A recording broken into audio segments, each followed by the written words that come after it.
What's going on, Raider fans? I am Joe Morley, and if you guys already know and you're looking on the screen, you already see somebody. I'm not by myself today. I'm with Brian Fowler, all in Autumn Wind, and you guys are going to learn about his journey today, and it's a very powerful journey. But just to let you guys know that if you guys are on TikTok or you guys on Instagram, you guys can see me and you guys can see us doing our thing, but you can't comment. I can't pull your comments on the screen unless you are on Facebook or on YouTube. So if you want your comments to be seen, please come over to Facebook or YouTube so that way I can pull your comments on the screen. Other than that, enjoy the show. Watch what you guys want to watch. But Brian is a Raider fan, so let me introduce him right now. Ladies and gentlemen, Brian Fowler, all in Autumn Wind. What's going on, Joe? How are you? It's been one morning, and I know that you go to a lot of games. And last night you were at a Chargers SoFi game. And so I get hit up by a lot of Charger fans this morning. Like, how do you like them Chargers? How do you like? Were you impressed with the Chargers last night? Yeah, I was impressed with the Chargers. I'll give them that. They look good. Herbert's, he's lighting it up. I think he's leading the league, right, in passing. I might be wrong about that, but I was. But more than being impressed with the Chargers, I'm just really disappointed in the Vikings. I thought they were better than this. I know they have Carson Wentz, but you think like a veteran could come in, like Flacco and Cincy, right? But no, Wentz looks terrible. Vikings, we thought you were better. We thought you had a better. Hey, but that defensive line got to him pretty good. I think Yeah. somebody's impressed with them. His name is NFL Mike. He's impressed with them. Yeah. Yeah. The Chargers have this player. I've heard of him a couple of times. Khalil Mack. I think he's number 50 something. I don't know. Yeah. Pretty good. Yeah. What's up, Juan? What's up, Jack? Welcome in. This is Brian Fowler, guys. So if you guys don't know this already, Brian is going for not one, but he just announced the other day two Guinness World Book of Records. The first one is he's going for most NFL games attended in one season, which the current record is 33. Brian is trying to go for more than that, and I'll let him explain that. And then his second one is he's going for the fastest person to go to all 32 home games in the NFL, which to that one right there, Brian, is you're nuts, man. You're nuts. But if you want to explain just a little bit more about those as we start the show. Yeah, absolutely. And I think that second one's a little trickier for people. There's often follow-up questions when I first mentioned that one. The fastest time to go to all 32 stadiums. I say stadiums. There's only 30 stadiums, but you got to go to New York and LA twice because you got to go to each home team. And the current record there is 74 days, and I've got it mapped out to do it in 72 days. And then that record overlaps with what I'm already doing for the most games in a season because I'm already going to every Thursday, Sunday, Monday. So for the fastest record, it's just a matter of mapping out with a crazy Excel spreadsheet exactly which weeks to start and end the fastest time and where you can hit all 32 stadiums in the least amount of time possible. So that record, did you know about that record before that second record, the 32 stadium or 32 home games? Did you know about that one? And did you plan for it, or you just happened to start doing it and go, "Oh, I can actually do this one"? It's kind of funny. That was the first record I intended to go for was the fastest.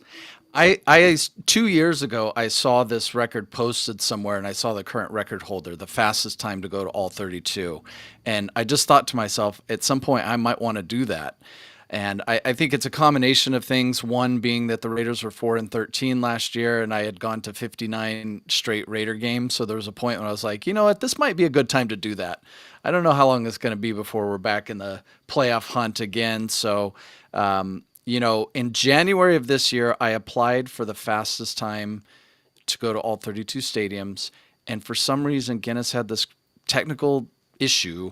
It didn't get approved until beginning of September. The day I was leaving for the first game of that record, it got approved. So it was really crazy. But while I was waiting for that, I just stumbled upon the other record, which was the most games in a season. And I looked at the current record and it's only 33. And I said, hang on a second. If I'm going for the fastest over here for 32 and that record's only 33, I'm still planning on going to a few games out, few Raider games outside of this faster. So my schedule is already set for 39 games. And I was like, I got to do the most record too. Like I got to do it. It's right there. I'm going to beat it anyway. I might as well apply for it. So that's when I applied for the most and got that one. So, or I don't mean I got the record. I mean I got approved to attempt the record. Yeah. Oh, and it kind of makes sense, like the way you were saying, like you're already going to 32, 39. You might as well knock out two. And Mike, NFL Mike's in the comments, he says, I respect this so much.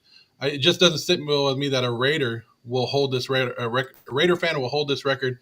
And you said it before. There's two Charger fans that hold this record. Two female Charger fans. I should have pulled their names up. I had it. Aaron That and just Hope. said Aaron and Hope. So Aaron and Yeah. Hope. So how much better does it make that that you get to knock the like, because we know the Raiders can't beat the Chargers on the field, but you're doing something off the field to help us take that impact right there. I mean it's fun to play around with that to say, we get to beat a Chargers record. But in fact, I had been chatting with Aaron on Instagram quite a bit at the beginning of the season, just kind of sharing things about the experience, asking her questions. And yesterday, because it was a Charger game, I actually connected with her in the tailgate and did a pretty long interview with her out there. And even off camera, I was asking her questions about this and that, and just kind of sharing experiences because she went through it. She understands what it's like, and it's not just the travel; it's all of the crazy Guinness requirements and all of that. But she's super nice. I wonder if NFL Mike knows her because she's all over the place. She's been to every international stadium. I think with maybe the exception of Dublin, because that's relatively new, but she went to Brazil this year for the first time. She's been to the others in England and Germany. And yeah, she goes to games like crazy. She's a super, super fan. That's see. Well, I would think that you would have to be a super fan or a big NFL, love NFL, not just your own team, but every team to be able to do this one, like to go to games like you're living and breathing the NFL right now. Like Yeah. you're feeling what it is to play Thursday night every week for an NFL player. Like like you're going to sleep, not getting sleep. You're waking up. I'm sure. I mean, I mean, I'm pretty old. I wake up sore already just by walking around, and I'm sure these hotel beds aren't helping you out and doing all that. But I'm not let's gonna start. lie, I got up pretty stiff today. There's a lot of walking involved, especially after games. After games is the worst because a lot of these Thursday, Monday games at night, getting out of the stadium when I'm not allowed to drive is a nightmare. And sometimes I end up walking a mile or two just to get far enough out to either catch a bus or to catch an Uber or something. Yeah. See that the like when you explained it to me, there was some weird rules, especially like that one. Like you said, you can't drive yourself because there Yeah. would be a lot of games that you could be able to like get to faster and kind of probably make a bigger record if they didn't have all these rules. But so you said let's do it. Let's go there. You to get to the stadium. What kind of transportation are you allowed to be able to use for this record? I think the easiest way to put it is that I can't drive or I can't have a friend or family member drive me. I can take a taxi, Uber, train, bus, etc. The one rule about taxis and Ubers, though, is that I can't take them from stadium to stadium because they don't want people driving like crazy. I think there's safety concerns and liability concerns. But I'm not going from stadium to stadium anyway. It's not really possible. I looked at it, but it's not really possible to do two games in one day. So that rule doesn't matter so much. But yeah, yesterday, for example, I'm 3 miles from SoFi.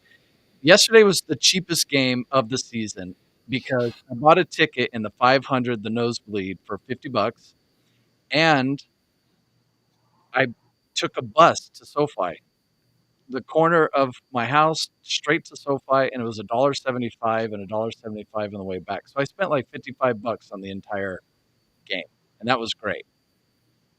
See, there you go. So, who would have thought a game in California would be the cheapest for you? To, I mean, being right down the street from your house kind of helps out. But Yeah. uh, so SoFi Stadium, we talked about it. It looked like it was rocking last night. It looked beautiful, and So most of the games that you go to or you've been going to, you buy the ticket the day of, or do you have some tickets already?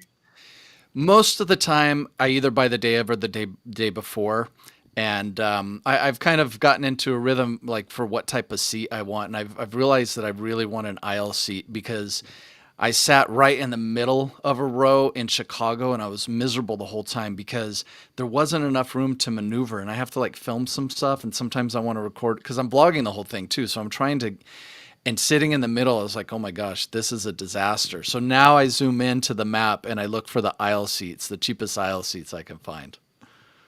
Well, So I yeah. can out. Yeah. I mean, look at me. I always try to look for aisle seats as well. That's just me personally. But so you like sitting up high? You like sitting down low? What's the best view? Like that's always been a an issue with football fans overall. Because some football fans be like, "Oh, you're cheap. You sit at the very top," and then some people are like, "Why do you sit at the bottom? The top is." So, in your opinion, you've been to multiple games. Where's the best place to watch a game? Up high or down low? Gosh, this sounds like a cop out, but I like middle. I like mid. Um, I love being down low for the experience and being close to the players, and it gets crazy down there, and the camera comes on you sometimes.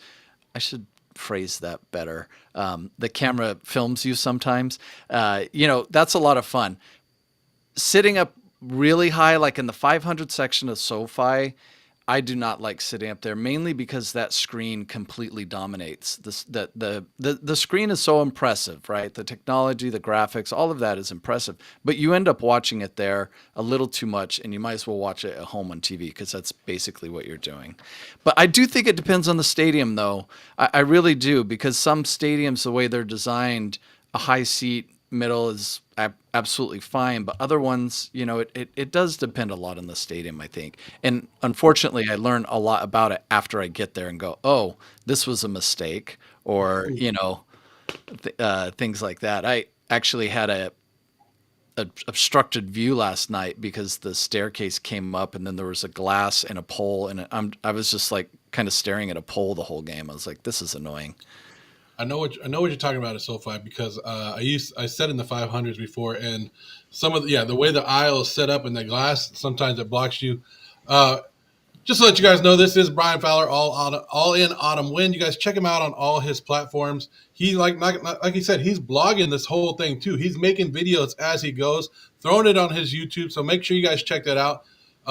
If you guys are on TikTok or Instagram, remember I can't pull your comments on the screen unless you're on Facebook or YouTube. So if you guys want to pull your comments on the screen, you have to go over there and find me on there. But let's just say what's up to Justin. He's from Oregon. He's a Raider fan. So Oregon and a Raider fan. I already love you. Yeah. How it is. And he said, I would love to hit all my stadiums in my lifetime. I think that's everybody's like lifetime goal. But why not live it through Brian right now? Brian is doing it for us. And until we are able to do it, we'll just live through you, Brian, if that's cool with you. That's nice, and I have three stadiums left. Not I haven't gone to all of them this year, but in the last 3 years, I've gone to so many games. I think I had six remaining at the beginning of this year. But Dallas, Houston, Minnesota are the three I haven't gone to yet. But I'll hit those in a few weeks. But I am doing all 32 this season because of that fastest time record. And yes, back row is amazing. I agree. I've gotten the back row in Jacksonville and Cleveland, and it was great because I could do anything I wanted. I was standing up, walking around, filming. It's so much better. I agree. Oh, Justin, you get even better, man. You're a Dodger fan too. There You we hit all go. three of them, man. And Game Brian's a one. Dodger fan too. Yeah, So did you hear Geno Smith is pitching for us tonight in game one? somebody's going to intercept that. Has a pitcher ever been intercepted? Because that's going to happen. But yeah, just a lot of good things. I was looking at your schedule, Brian, Yeah. and I was so you sat down before the season, went through every game, try to map it out the way you wanted to. You're not going to multiple games on on the same day, so that's a good thing. Yeah. Because, like you said, like you explained, some of the rules are just crazy. That if you go to a 10 o'clock game to try to get to a night game with the transportation rules it has, it's kind of crazy. But is there any? I went through your schedule and I don't see it yet but there are some games at the end of the year that are be determined. Is there any games that you're doubling up on that you were like, you know what? I'll see Giants Eagles twice. I'll see. Raiders Chiefs or whatever. Is there anyone that you want that you're doubling up? I didn't see that you are, but I could be missing it. Or if you're planning on it in one of those Saturday games. I don't think I'll double up on an exact matchup whatsoever. I think I definitely go to some stadiums more than once. I mean, Allegiant I go to like I think five or six times, and then there's other stadiums where I'll go three times, some two, and then there's a few where I go once. But I do see some teams like the Eagles. I'm gonna see six times, I think, because they won the Super Bowl, so they're on a lot of these primetime games at Thursday, Monday. So I'll keep seeing them, whether it's in Philly or elsewhere. I see them a lot. Yeah, and Lincoln Financial is not a bad field. I mean, it's pretty nice. Here's a question from Mike. Does it bore you? Does it bore people to talk about the interview setup, mic and camera and all that stuff? No, no, not at all. I mean, it's harder this year because I've been doing this the last 3 years, talking with people on the mic, but it's been at Raider games, and so I think the Raider fans have many have gotten to know me, and so it's easier to go up and talk to people because I'm also wearing Raider gear. But going to these other stadiums, it's interesting because I'm committed to wearing Raiders gear when I go, which I think is actually good for the engagement because then people will come up to me and say, "What are you doing here?" And then I talk to them. But I'm finding I have a little less time because of the travel to get comfortable there. It takes a minute. I kind of get to a tailgate to a stadium and kind of go, okay, now what? I look around. Where's a good spot? Where do people look like they want to talk? Sometimes I'll just hold the mic up and start filming and start walking because that sometimes signals to people and they come over and Chargers, they'll get behind me and yell, and then I'll just turn around and talk to them. But yeah, I do it all myself. I've got a nice camera here and on a stick, and then I've got the microphone in the other hand. I try to keep it as light as possible because sometimes I'm holding it for like minutes at a time. But I'm definitely not making it easy on myself because after the game and after all the travel, like you said, I'm having to edit all of this footage for the vlog. I don't have to do that, of course, but I'm doing it, and that adds a lot to it. And the microphone is separate from the camera, so there's a lot of syncing involved with audio and video, and then trying to put something out there that people might be interested in watching. Yeah, I mean, you already caught my attention, so I'm there to watch anything Brian Fowler related. I mean, at this point, you could post whatever, and I'm already watching. But um, I do a couple questions. Best stadium that you've been to this year, or overall that you think is the best stadium? Well, obviously Allegiant, so let's get that out of the way, right? That's number one. I'm biased. Yeah. And I want to address the SoFi situation too, because I have a long running joke of saying that SoFi is the worst stadium in the league. It's not. There are things that I really, really do hate about it. Mostly it has to do with navigation, but there's also some really amazing things about SoFi. I hate the audio in SoFi too. Like every time, I mean, the speakers are really loud and amazing, but every time an announcer gets on to speak, you can't really make out what they're saying, and it's really annoying. Or maybe I'm just old. But the one I was most impressed by was a new stadium for me this year that I had not been to before, and it was Mercedes-Benz in Atlanta. I just walked up to it and I thought, "What is this?" I mean, I had seen it on TV, but it's just different when you're there in person. And I had walked from my hotel. I love the cities when the stadium's right there in downtown and you can just walk from wherever you're staying. I walked up to it. I'm thinking I'm on the ground level looking at the stadium, and all of a sudden there's a hill that goes down, and there's more tailgating down this hill with a massive escalator. And the first thing I thought of was Universal Studios Hollywood. And if you've ever been there, that park is built on different levels, and they have escalators getting from one to the other. And I was like, this is like Universal. What the hell is going on? I've just never seen escalators outside of the stadium before. It was impressive. And they have the cheapest food in the league. Like the ownership has made a point of making the beer, the food, everything really cheap. Like $3 hot dogs. It's amazing. See, I've always read about that, or I've seen pictures of a Mercedes Benz and the food prices.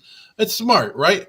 Yeah. You're already gouging the people for their money to get in there, and why not? And we don't need, like, a lot of stadiums go fancy gourmet foods, and we can get into that.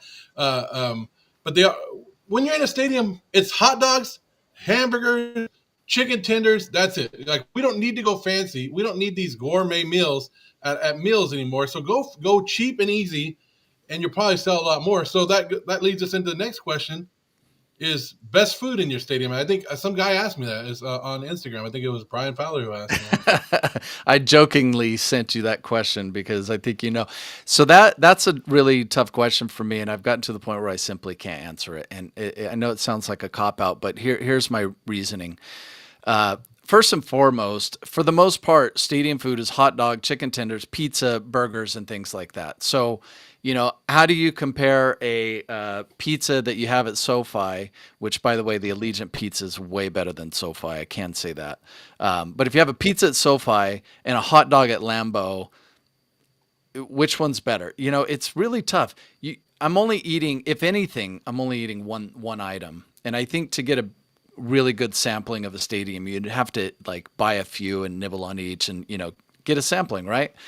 I'm not doing that. And some stadiums I don't eat at all because I will have, you know, maybe I was eating while traveling and then I get to the stadium and I'm in a rush. And I also got my camera. I'm trying to vlog at halftime. I'm going to guest services to get a document signed. I'm running around the stadium. I'm not really thinking about food. And I think that somewhere out there, there's an influencer that should go to every stadium and focus on the food. I just can't do it. And the other thing is, did a calculation. If I were to get a beer and a food item at every stadium, I'd add like $3,000 to the journey. So, yeah, sometimes I don't eat at all, really, and so it's hard. It just makes it hard to say who has the best food. Yeah, and like I've told you before, I did a trip where I couldn't eat the chicken tenders anymore. Like I was done. So I'm sure it wears and tears on you. And but going to all these different cities, like I mean, not just eating stadium food. Like maybe you're I'll get to Justin's question in a second. Yeah. But going to all these different cities that you're going to, you're hitting all these different cities and stadiums. So if you're not eating in the stadium, is there a city that you're looking forward to and you're going, okay, I'm going to be in Philly next week. Maybe I can go to cheesesteaks and I can get, even though like I think a Philly cheesesteak is a little overrated, me personally. But like, is there places where you're hitting these places up and you're like, okay, when I get to New York, I got to go get the pizza here or whatever. Is there somewhere outside of a stadium that you're looking forward to eating at? Yeah, you know, there's two places in Philly that are across the street from each other, and they're the touristy versions of the Philly cheesesteak. Like the locals say don't go there, but the tourists, we all go there.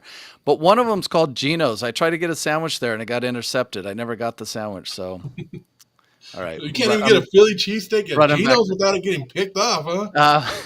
No, listen, I have to say there is nothing touristy about what I'm doing, and I'm not doing sightseeing. I'm not doing restaurants and bars, and I'm like, for example, this weekend I take on Saturday night around midnight. I get on a red eye to fly to New Orleans. When I get to New Orleans, I'm gonna go straight to the hotel to drop off my bag, and then walk to the stadium and get going. After the game, go back to the hotel and try to edit, do as much as I can in the room. I'm not going out. I'm not doing any, I'm not seeing the cities at all. And it's a shame, but it's just, there's only so much. There's only so much I can do, and it's really all about the football. So he's asking Silver and Black Radio podcast. He's asking a very good question right here, Brian. Like, how do you sleep? Like, just walk us through from Wednesday to Tuesday morning. So when you're leaving your house on a typical week, just give us your typical schedule for a week. So let's say Saturday night, I take that red eye to a game somewhere, and I absolutely can't stand red eyes, but I've gotten really good at getting on a plane and falling asleep as soon as possible. I'll take a little sleep aid, and because I know I need it, right? I have to. If I don't sleep on this plane, the funny thing is I hate red eyes, and I prefer aisle seats, but all I'm doing are red eyes and windows. So, but the window's good because it helps. I got to tell you, I have this crazy contraption. I'm not going to be able to set it up right now, but this thing is ridiculous, and it's this thing that this guy sent me to try out. It's so friggin' crazy, but it works on the planes. I'm telling you, it works. The thing is I get all of these people looking at me funny because I'm setting this up in my seat. This thing attaches to your tray. Hang on. It attaches to your tray. It does not move. But imagine me sitting next to you on a plane, Joe, right? And I've got this thing, no, wait, this way. I've got this thing sitting on my tray, and I put my head down and fall asleep like this. It's amazing. It's amazing because I have that problem where my head just bobs the whole time, and the neck pillows don't do it for me. They don't hold my head. So I've got this crazy device. It's called the Traveler Pillow. Look at that.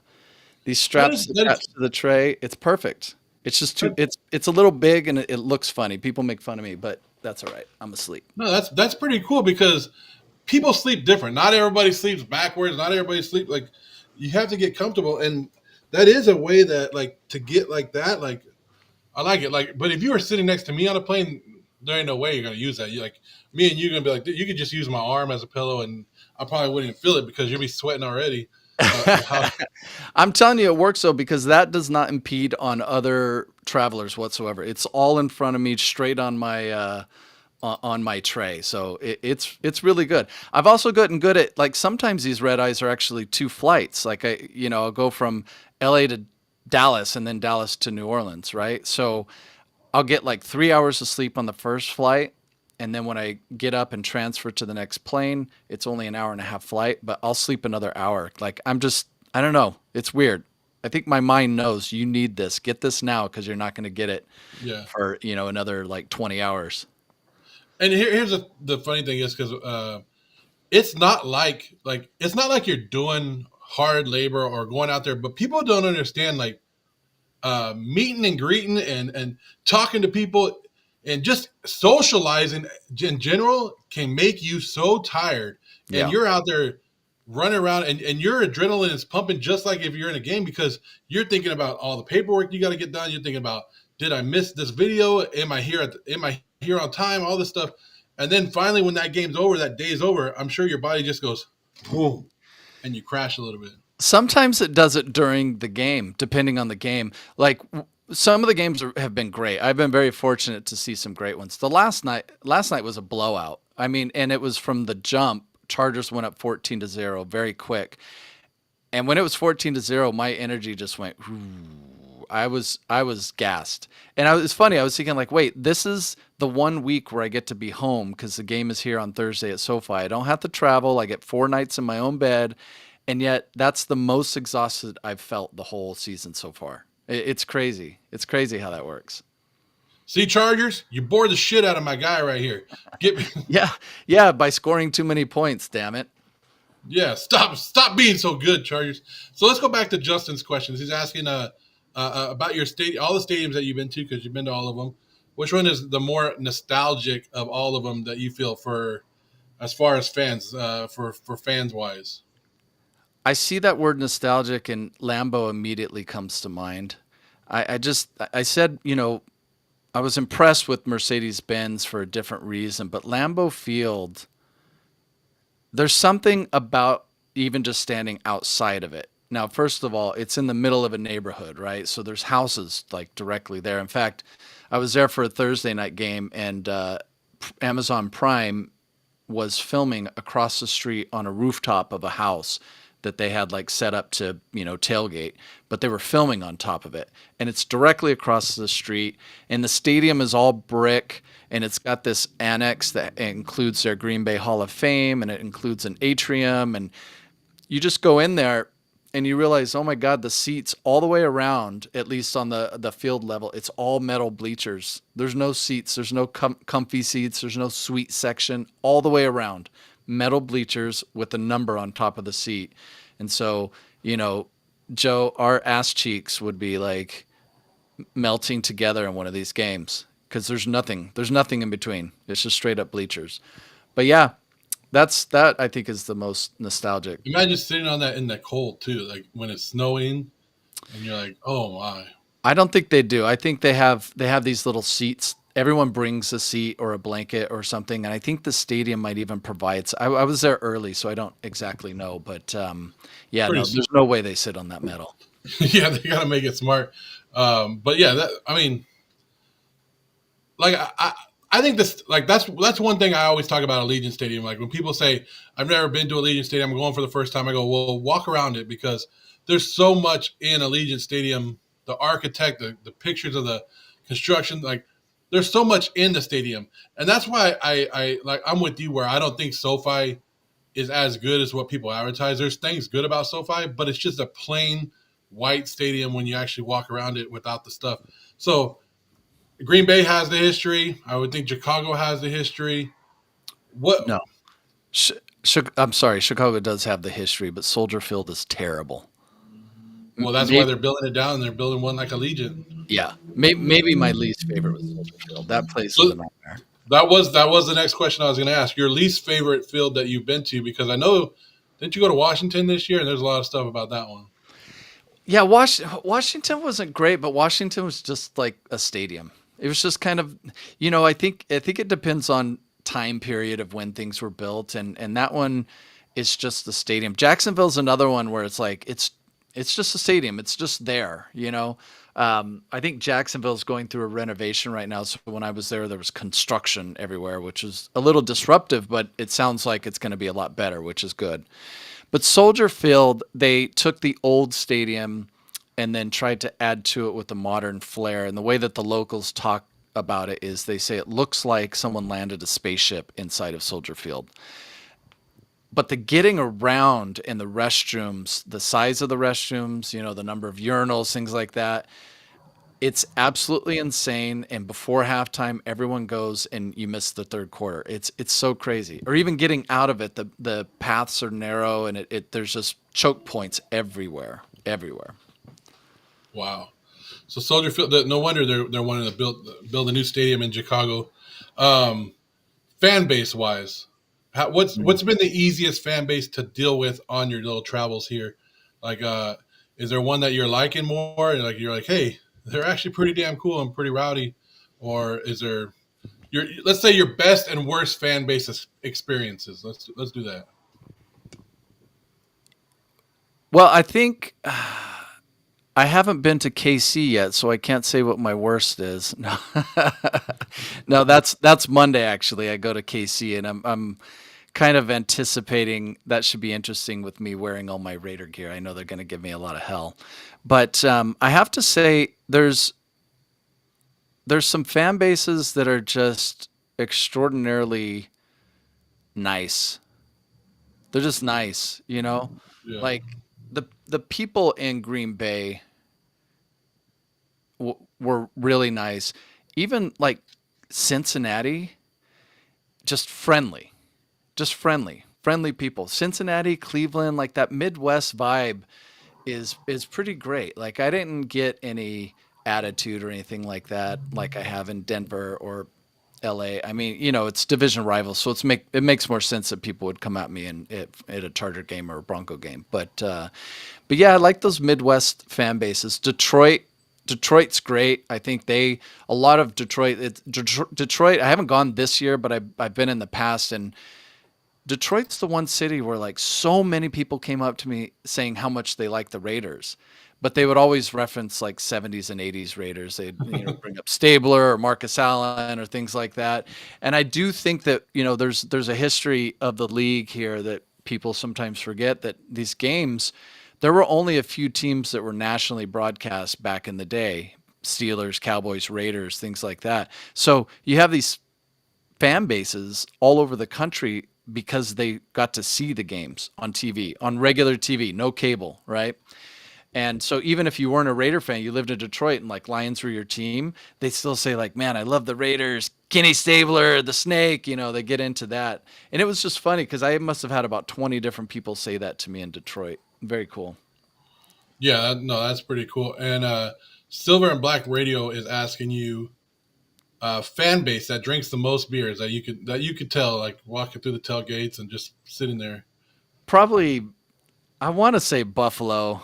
I want to say Buffalo there. I don't know if it's just they're drinking that much or they're really that crazy, but I think it's either Buffalo or Green Bay. I'm bringing up Green Bay a lot, and I don't mean to, but I do think that Wisconsin is known for being like one of the highest You're consuming sounding like states. Josh Jacobs now, trying to get everybody to go to Green Bay.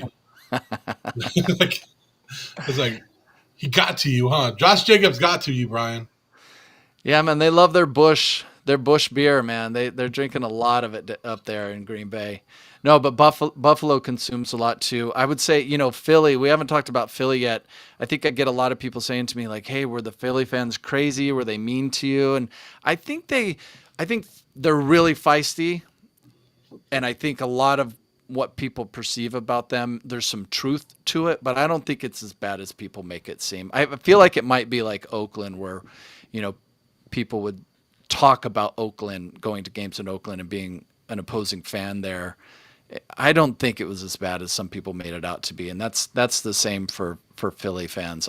Yeah, are they excited? Yes. Do they have an attitude and get in your face? Yeah, sure, but it's not like you're going to get attacked physically or anything like that. And so that's how sometimes how people ask me about it. Is it safe? Yeah, I've always said it's the way you carry yourself at stadiums is the way you get treated. Yeah.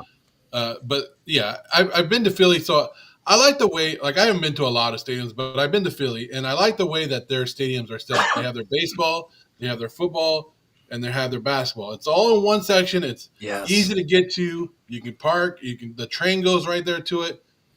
Uh, is there a lot of stadiums like that, or is it hard to get to a lot of these stadiums? Like maybe which one's the worst one to get to? I guess. KC. I hate trying to get to KC because it's so far out of the city. You gotta like take an Uber or find a shuttle bus. KC and Buffalo are the ones that are hard. Anything outside of the city center is really difficult. Yeah, Buffalo is pretty tough. If you're driving or taking an Uber, once you get to that little suburb that it's in, you're kind of stuck there. When the game's over, you're just sitting. You're not going anywhere for a long time. So at least with KC, they've got a massive parking lot, like the biggest tailgating, I think, in the league. And so it takes forever to get out of there as well. But I do love it. You hit it on the head. I mean, when a city has like public transportation that goes directly to the stadium, and having all of the arenas, stadiums at the same place is awesome. I love that about Philly. And there's a few others that are like that. Maybe they only have two, like Baltimore, the Orioles and Ravens are next door to each other. Cleveland, the Guardians and Browns are next door. Um, I think the Cavs are pretty close too. They might all three be right there. In fact, same with Yeah. Cincy. The Reds are just down the street from the Bengals Paycor Stadium. So yeah, it's good stuff. Get that Charger love out of here. What's up, Get that Valley?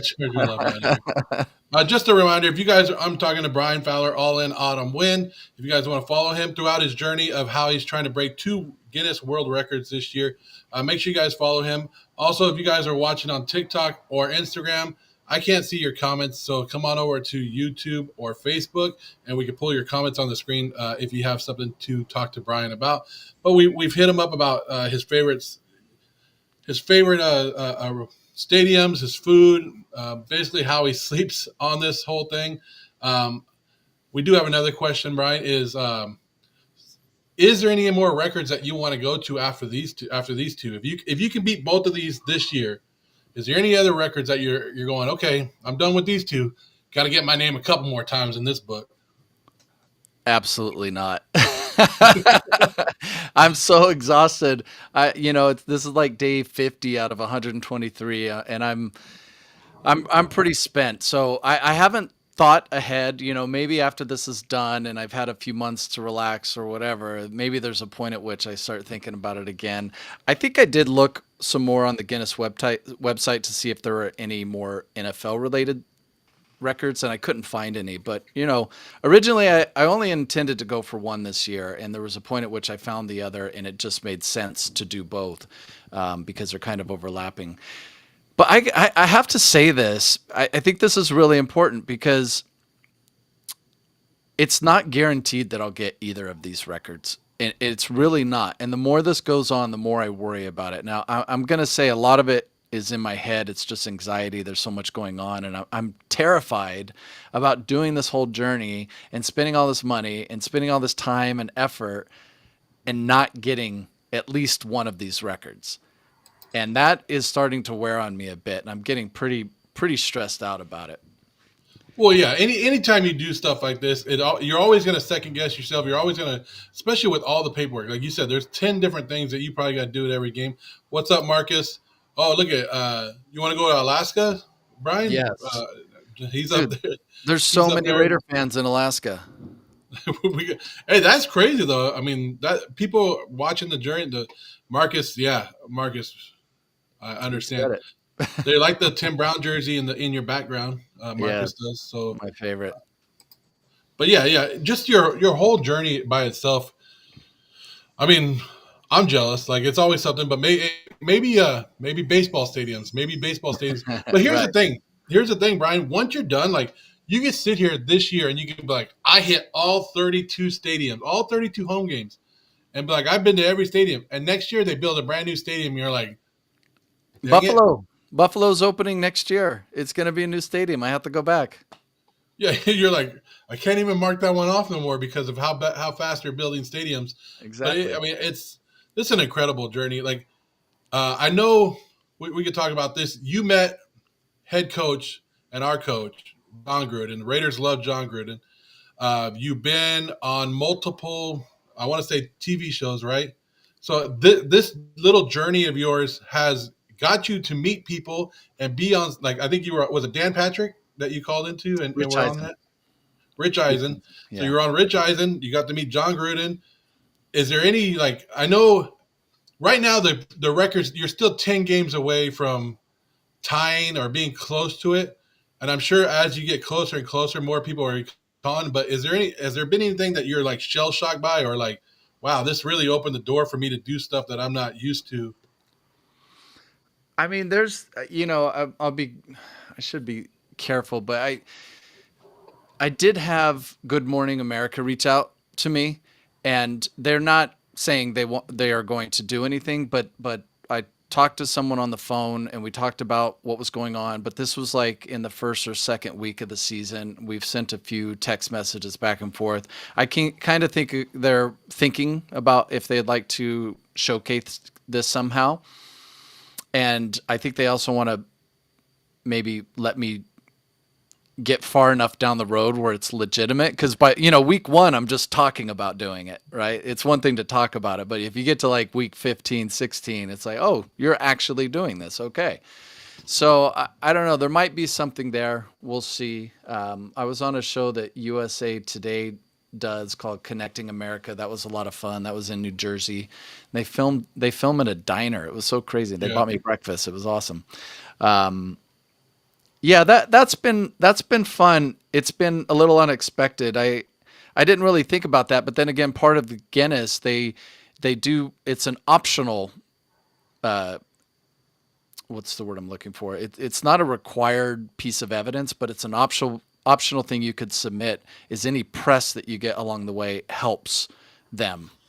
It helps them, so I think they want it, but it also helps show that I'm really trying to do it. So yeah, there's been a few. The Las Vegas, Nick on Channel 13, we did a segment there that was really great. So yeah, it's been good. But the Gruden thing, by far, that's the biggest one. I mean, I suspect that's going to be the highlight of the season. We'll see. If there's something better than that, I can't wait. But meeting Gruden, I was with him for like 30 minutes in his office in Tampa, and then I got to do like a 5-minute interview with him. He gave me I mean, a just Gruden meeting John Gruden would be Gruden worth it. Grinders T-shirt. That was And awesome. he's wore your hat on a couple of videos that he's done. So I mean, it's a win-win. It's an He gets autumn win. he gets all those boxes that people send him, and he opens them and films it and stuff. So I thought, well, like, I have to bring something, and it's not like I have a ton of merchandise, but I have hats. So I took some hats. I took a couple hats and gave them to him while I was there, and he put it on during the interview. But yeah, a couple weeks later, I'm just sitting there scrolling through my phone, and like he's doing a video about some college quarterback, and he's sitting there wearing my hat. I was like, wow, that's crazy. Somebody, I want to say, I don't want to mess up his name. It looks like Cruz is asking the best entertainment in a stadium. Ooh, that's good. I don't know that this is exactly what you're asking and if it qualifies, but in Baltimore, the Monday night game against the Ravens and Lions, that's the best pre-show I've seen by far. That was like, oh my God, this is like a rock concert because they had like all the lights were turned out and they gave everyone the wristbands, where they can coordinate the lights, but they were drawing pictures in the stands with these lights. Like there was a picture of a raven flying through the use of lights on wristbands, and the fireworks were going off. The music was crazy, and the stadium, like I was standing and it was shaking under me. That was intense. That was intense. Yeah. Appreciate everybody who just subscribed. Marcus, thank you. So I always try to bring the energy. That's something I always get. I get a lot of crap for that. Thank you, Silver and Black Radio, for subscribing as well. Now you did have one hiccup, and I'm not sure if people understand. And somebody brought it up. This means he's been following your journey. So that's a cool thing. Is Yeah. you had a hiccup last week in Cleveland. You want to just tell us a little bit about it because I know you got it. You got it worked out. But go ahead and let everybody know that. I That did. wait. So one of the requirements for it's interesting because the two records I'm going for, even though it involves going to a football game and being there for the entire thing, they have different guidelines.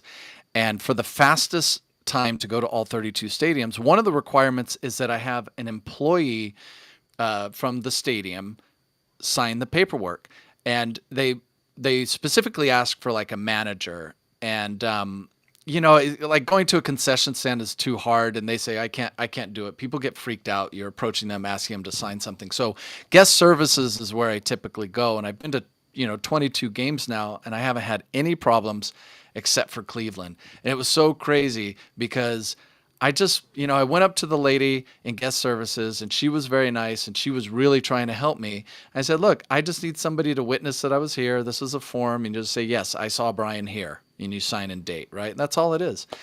She was like, well, I got to check with my manager. Okay, that's happened a few times, but the managers have typically come back and said, yeah, go ahead, no problem. It's a Guinness record. We get it. So Cleveland was just immediately, I didn't get to speak with anyone else except this woman, but they had a text chat going on behind the scenes where she was messaging them, and they were just like, no, flat out refusal to sign this document.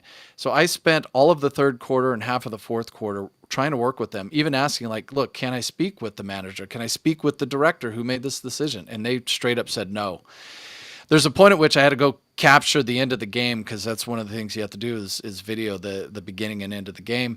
And so I went back out there after the game was over. I came back. They still said no, but they gave me an email address for the director and for like general guest services. So on Monday morning, I sent I stayed calm the whole time. I wanted to get mad. I wanted to yell because it was a bit ridiculous. Like they could have been done with me in 1 minute, but instead it was this long drawn out thing. And I think they were getting annoyed that I was persistent. It was like really dragging on, but I was friendly the whole time. I didn't want to blow it up. I knew if I got angry, then I'd be done. I sent on Monday an email that was, calm and professional and just really laid it out. And yesterday morning, I got an email back with the form, and I got it. I got the form. So I want to do a video today and put that out there because there's been quite a few people asking, like, have you heard anything about Cleveland yet? And so I did get that. Yeah. So I'm quite relieved. Yeah, and that shows you that a lot of when you get questions like that, like he's asking you, that shows you that people are actually tuned into your journey, right? Like, I does appreciate that it. like make you feel like good? Like you're like, because I know when was it the other day you were talking about how sometimes you wake up and you're like, all right, should I stop this or not? Or like, it has to wear and tear on you, but like hearing that people are actually watching your journey, you does that motivate you even more? It really does. I mean, to be clear, I've never had a point where I've seriously considered stopping. Like, there's no way that I'm going to stop.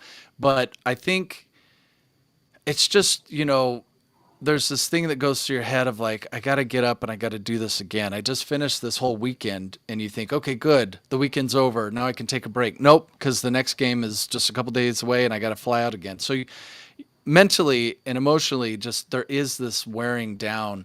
And, I do get low. I do get low at sometimes because of the exhaustion, and I think because of some of the trip ups that I've had. I had a trip up last night I'll tell you about too, but I get down, and then, I'll go to my phone and I'll see stuff on Instagram, and I'll see people posting a lot of Raider Nation just really supporting, like, come on, you got this, and we're rooting for you. We want to see you break that record. And suddenly it feels like, oh wait, this isn't just me anymore. Like people are invested, and so now it's like even more of a commitment. Like, no, I gotta keep wearing my Raider gear. I gotta wear my Raider gear to KC. I gotta keep going. I gotta get to the finish line. I'm not gonna stop, but there's some low points for sure.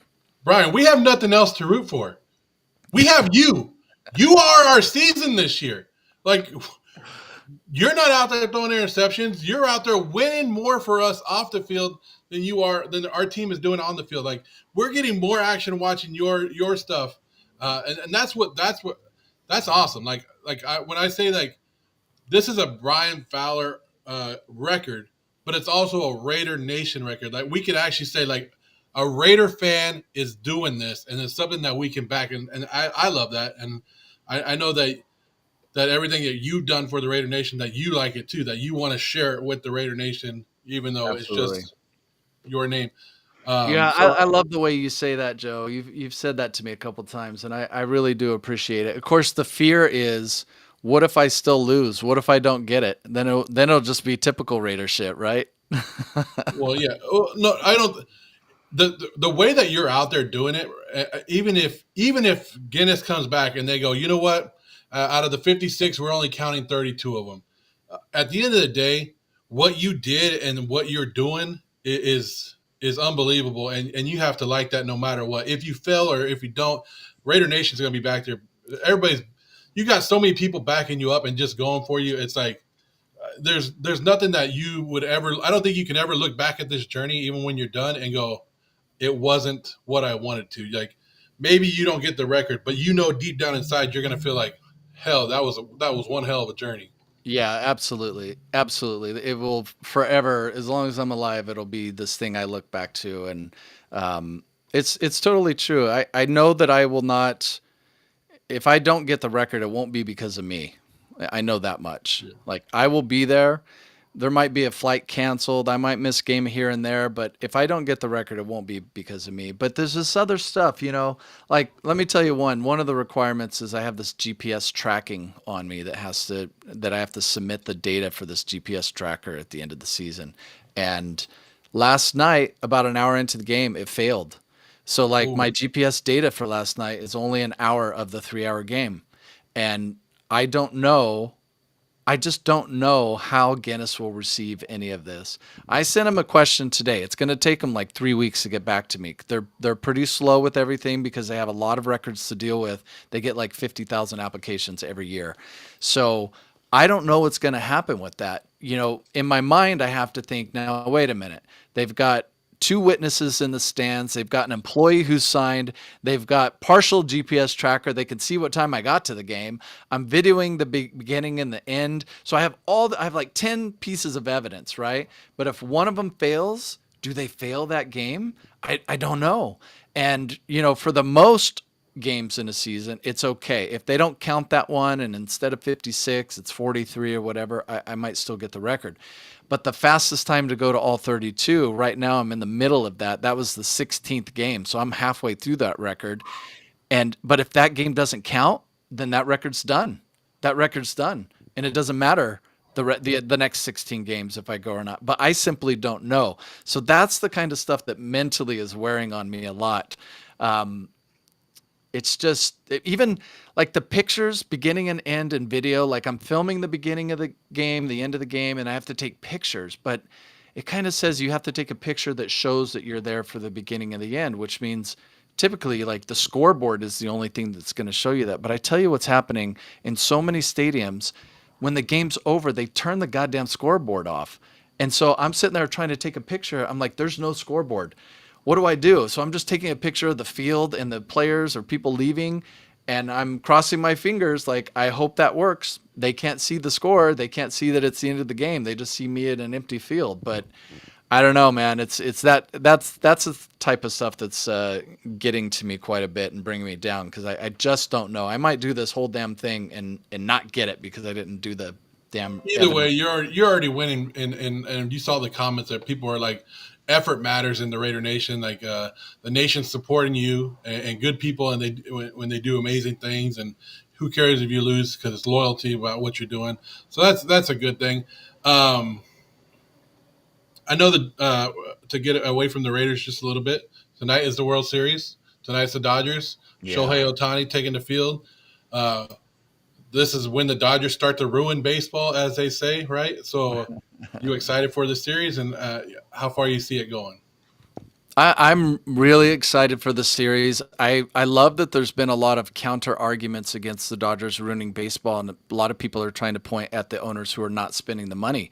Obviously, Dodgers make a lot. They're one of the highest, if not the highest, but there's plenty of other teams that they don't make nearly as much, but the amount of money that they put towards players, the percentage is far lower. Like they could spend more, and Braves could have kept Freddie, Boston could have kept Mookie, and Angels could have kept Shohei, but they didn't, right? And so the Dodgers stepped up, and that's an investment that has already paid back, really, with Shohei. So it's pretty crazy. So enough of that. But as far as the game go, I'm not taking it for granted. I'm definitely not sitting here thinking like, oh, the Dodgers are just going to kill it and win because Blue Jays are good. I could see this going 6 games. Well, and they say that teams that go to Game 7 and Yeah, face a team that swept are 4-0 in the World Series or something like I that. saw So that. Yeah. you have that going against them. Hey, They but get that momentum, right? And they just carry it straight into the World Series while the Dodgers have been sitting at home for a week. the Dodgers are a different crew. Like the Dodgers proved to me that one day, if the Raiders are good, no matter what the ticket price are, people will show up to the game. The Dodgers get 4 million people in their stadium every single year. You know how Yeah. much parking is? 50, 60, I think $65 the last round, $60. Yeah. And tickets are pretty expensive up there too. So like I think when you're sitting there and you're looking, winning matters. So if you're a Raider fan and you're like, when and we don't sell tickets, I think we will when it starts going. If we just look at the Dodgers model, just start winning. Winning matters, and you get people back into LA. Um, but yeah, I'm hoping the Dodgers do this quickly and get it done quickly. I do. I want to go back to this comment where somebody asked me about Mitchell Rentz. If he's nice when it comes to linking up, I've met Mitchell Rentz once in person. He took a picture with me. He was real cool. I've talked to him a couple times in the DM. He seems pretty cool. I think every Raider content creator that I've ever met has been pretty damn cool. Maybe they've been a little bit busier than when I met them, but you got to remember everybody's running and I think everybody's willing to collab. I've met Brian that way. We have a little like group that we met. That's how I met Simone Raider. It just depends on how fast people like. Some people like try to get my attention at this stadium, and sometimes I'm walking too fast, or I'm trying to edit a video and I don't hear you, and they might think something. But pretty sure if you're a Raider fan like and you're a Raider content creator like there's not much you could talk about but losing right now. So it's have you met any Raider content creators that you haven't been able to tell your story to or been able to work with, Ryan? I think everybody's been pretty good. I think everyone's been great, and there's a lot out there. I haven't met all of them, but I met same for me with Renz. I met him once at a party in passing, talked to him for about 15 seconds. Uh, Graphic Raider, I've talked with him a lot, and he was great. He was cool. He did an interview, broke it down. Raider Cody, he's been pretty silent. I think he took a step back the last year or two, but he let me come to his house and interview him there because he's from Central California, where my family is. So yeah, no, everybody's been great. I haven't had one issue with any. Yeah, it's crazy. When I first met Raider Cody, I was like, man, I watched you. Like I used to watch your stuff all the time, and now I'm like talking to you. And he's pretty good. I think Yeah, Graphic is the only one I haven't met in person. But I met when I went to New York and I went to Philadelphia. His co-host Hammer came, and he's the one that took us to Delisandro's the for the cheesesteak because he was like, "You don't want to eat Geno's, you don't want to eat yeah, that stuff. Come over here." nice. So it's just like your journey right now. We talked about how you got to meet people and in content creating. Like you were content creating before you went on this journey, before you went on the journey, and as a content creator, it opens up a lot of doors. You meet a lot of new people, and you meet a lot of interesting people, not just who do content themselves, but just interesting fans. Like I know that you walk around the tailgates, and you get to see so much cool things and how awesome people are, and how like it does it ever like does it still surprise you that people run up to you and go, "It's all in on a win. It's Brian." Like It surprises me every single time, including last night. I was walking away from SoFi, walking down Prairie, the street there that it's on, and then all of a sudden, there's all this traffic, and I'm walking, and I hear "All in on 'em win," and I look in the car, and it's two Charger fans and two Raider fans, and so I kind of like stuck my head in the car. We were, giving high fives and talking and laughing, and no, it was great. I love it. I think weird thoughts pop in my head. One thought I had was like, it's quite possible that I may have met more Raider fans than any other Raider fan. And so now I got into a point where, how Ice Cube is the self-proclaimed, president of Raider Nation. I want to be the ambassador of Raider Nation. That's my goal. I want to be known as the ambassador of Raider Nation. well, I was we can wrap this up. I know we're going over an hour, but I was gonna say like I've seen you do your tour and your interviews, and like like you represent the Raider Nation pretty damn well. Like you do a good job. You're very well spoken. You're informative. Like you break it down where it's not like you're not looking down on us. Like you make it simple to understand, and I like that stuff from you, Brian. And I think that's what people relate to you. Like you're just a normal person, just like everybody else, but you're just living the dream right now. Like at one point, you're living in that bubble that everybody wants to be in for the next 6 months, and it's awesome to watch. I appreciate that, man. I mean, I really think that one thing I try is to speak to everyone in the same way, whether it's in a kid or an adult or a woman or a man, I just, and this whole thing it wasn't supposed to be about me. I think with this record and everything going on, it kind of is, and that's a little uncomfortable. But from the start, it was really like I wanted to showcase Raider Nation, and so I was trying to put a camera and mic in front of them and just listen. What do you have to say about the Raiders? And that was the key. That was the goal, to show Raider Nation, not to show me. Now it's shifted a little bit, and it's still getting used to that. But the whole thing's been great. This is my fourth season doing this, and I love it. Yeah, so I know Instagram just decided to kick us off. You only got an hour on there, but I appreciate it, Brian, everything that you've done, and I appreciate your journey, and I wish you good luck. It's going pretty quick. Like it's crazy that we're already in week 8. Yeah. But you want to let everybody know where they can find you? Absolutely, yeah. So on YouTube, I put long form videos, vlogs of each game, all in Autumn Wind, and then on Instagram, Facebook, TikTok, and X, I'm there usually posting shorts and reels of little snippets of the game. So there you guys go. All in Autumn Wind on all platforms. Find him, like his videos, help him out, tell people about his journey. Like I think that's the best thing is I get to brag about you, Brian, because I know you personally, and I get to tell people like, hey, I got a buddy that's doing this right now, and everybody's like, oh, really? Like it's cool to tell everybody about your journey. And then Raider fans, if you guys are coming out to the Jags game and you guys have a little bit of extra money that you want to spend, we are doing the Raider Masquerade one more time. It has a big old pirate ship. It's all you can eat, all you can drink. It's a good little party. If you see me in there, I'm going to bring you in they gave me like a little trailer with the couches and stuff. You can come in there and hang out with us, have a good time. If you use the promo code Raiderverse10, I'm also going to be giving away tickets to that as well. So make sure you guys check us out and you guys are following us so you can win a chance to go to the Masquerade for free. But if not, if you want to buy it, I mean, it's pretty good food. I mean, if you're drinking, my thing is, if you like to drink alcohol, it's worth it. Like $170, you're going to get that worth it in the 4 hours that you're in there. So it was pretty cool. But just throwing that out there. But Brian, I appreciate it, man. I hope you have a fun rest of the journey and you're able to knock this out of the park. And I hope everything else is just in your head because right now, Raider Nation is rooting for you. And hey, come week 18, I know your last game is in Las Vegas. Yeah. We're gonna party it up, Brian. We're gonna find a way to party it up with you, and we're gonna get all of Raider Nation invited in there. So Raider Nation, look out for that too, because we got to throw this guy a party. We got to get this guy his last day. We got to get him ready to go and Yeah. celebrate this. And thank you so much for the support, Joe. You've been really great putting it out there, and I really appreciate that. And to everyone watching, all of Raider Nation, thank you so much, man. All right, thanks, Brian. All right.